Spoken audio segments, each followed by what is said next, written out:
que tergiversan, que calumnian, que mienten, sigue siendo fascinante, ¿eh? Y así seguirá ocurriendo. Ya no voy a hablar de quien podría llegar al puesto que deje el presidente para no meterme en camisa de 11 varas, pero creo que cualquiera que quede se va a enfrentar también así como la cola del ciclón, así les va a quedar la colita de intentos de golpe blando, de incluso cuando se dé el caso a la de revocación de mandato. Pero muy interesante esto de los medios de comunicación, porque estaba viendo solo como ejemplo el periódico Reforma. No sé si te tocó ver la encuesta que publica el periódico Reforma, mi querido Jaime. A mí me llama la atención que pongan a Dan Augusto López Hernández con el 5% de respaldo. Pues lo que vimos ayer en el Monumento a la Revolución no es de 5%, Jaime. Se habla de 60, 70, 80 mil personas. Lo mismo con Claudia, en medida con con Marcelo, que no sé cuántas metió en la Arena México, pero me llama mucho la atención esta encuesta del periódico Reforma, que pareciera estar aferrado a bajar a ciertos personajes.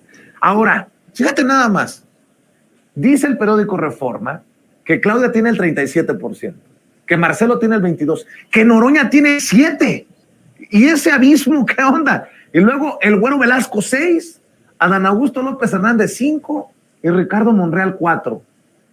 ¿Qué cosas tan extrañas en esa encuesta del periódico Reforma? Y uno solamente, al menos yo me quedo preguntando, dándole vueltas al asunto, ¿cuál es el interés de Reforma de posicionar o no posicionar?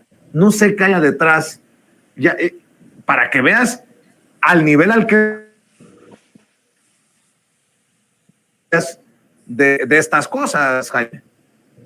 Mira, a mí se me hace, como yo he estado siguiendo bastante de cerca este proceso, fíjate que a mí lo que me queda claro es que hay una intención, una campaña contra Dan Augusto. Lo hemos visto desde el primer día, empezando por Televisa. Hemos visto las propias denuncias de Dan Augusto diciendo que ha habido intentos de Televisa por tomarse un café con él y ha dicho que no, porque yo creo que Dan Augusto tiene razón al señalar que es el pueblo que tiene que decir, que tiene que tener la última palabra.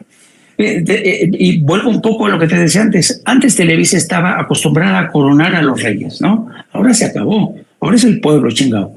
Entonces, ¿qué es lo que está pasando? Y esto es bien interesante, Vicente. Fíjate, ¿te acuerdas que hace unos días platicábamos de una entrevista, columna de opinión de David Ignatius en el Washington Post?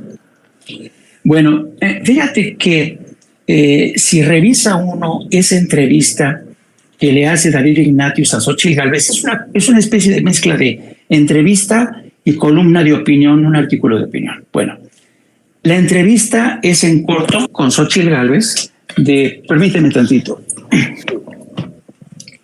La entrevista es en corto con Xóchitl Gálvez en un tramo de su campaña. Y es donde ella le dice a David Ignatius que ella nació en la pobreza, que esta era una niña que tenía un padre maltratador y alcohólico. O sea, le vendió la historia, y David Ignatius, que es un periodista veterano, no se tomó la molestia de compulsar o de contrastar esta versión de Xóchitl Gálvez. Pero ¿sabes quién estaba entre la gente que andaba trayendo Ignatius por aquí y por allá? Era Jorge Castañeda, que son los interlocutores de toda la gente del Washington Post, del New York Times y hasta de la CNN. Entonces Jorge Castañeda coachando a David Ignatius, y luego se van todos a cenar en un restaurante mexicano, y ahí entre todos le cuentan a David Ignatius, algunos de ellos con lágrimas en los ojos, la forma en que el presidente había respondido a los periodistas mexicanos cuando le preguntaron sobre los chicos de Lagos de Moreno, los 5 chicos de Lagos de Moreno que habían desaparecido. Y narra David Ignatius cómo algunos de sus interlocutores, con lágrimas en los ojos en esa escena, habían dicho, pero ¿cómo es posible que este presidente esté actuando de esta manera? Un elemento adicional y muy importante. David Ignatius es un proxy de la CIA. ¿Qué quiere decir esto? David Ignatius, a lo largo de su carrera, trabajó y cubrió la fuente de la CIA. David Ignatius fue uno de los principales defensores de las torturas que se practicaron en Abu Ghraib durante la guerra contra Irak. Él justificaba las acciones de la CIA. O sea, David Ignatius no es un personaje cualquiera. Y a mí me llama mucho la atención que un personaje como él venda este artículo de opinión en Estados Unidos para presentar a Xóchitl Gálvez como la mujer que ha llegado a desafiar al déspota, al autócrata Andrés Manuel López Obrador. Y luego, aparte de eso, tienes a medios como Reforma que también se encargan de reforzar este discurso. Tú ves sumando, y entonces lo que hay aquí detrás de todo esto, desde mi muy humilde punto de vista, es el interés de poderes muy identificados para evitar a toda costa que llegue uno de los incondicionales de Andrés Manuel López Obrador a la presidencia para reforzar el proyecto de la 4T. Y en ese sentido le tienen terror, le tienen pánico a Dan Augusto.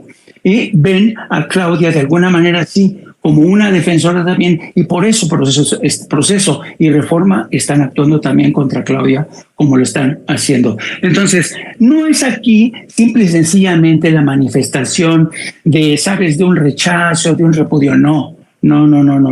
Vicente, acuérdate, tenemos que ver todo el contexto.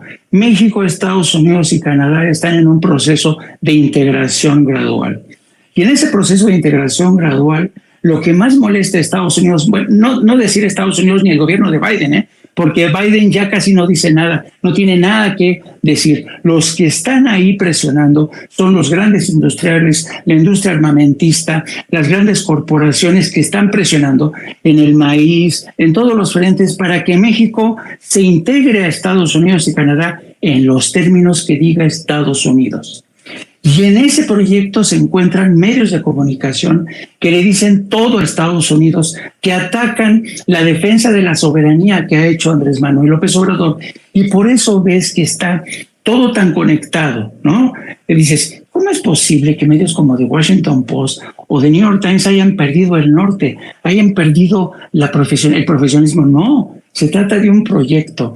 Llámenme conspiranoico, llamen lo que ustedes quieren, pero si ustedes van sumando los escenarios, quién está hablando con Xóchitl Gálvez, la forma en que presentan a Xóchitl Gálvez como la mujer que le tiene miedo en Palacio Nacional, van sumando y vas a ver que todo esto. Entonces, tu comentario último, quien llegue a Palacio Nacional va a enfrentar aún más estas presiones de estos medios de comunicación. Ojo, desde medios nacionales y desde medios en Estados Unidos y sobre todo sí en Estados Unidos, pero también en Canadá. Esa es mi lectura que yo tengo y a mí en lo personal me resulta preocupante porque fíjate que esta lucha no es una lucha por las 8 columnas de un día, no, es la lucha en contra y a favor de un proyecto como la 4T.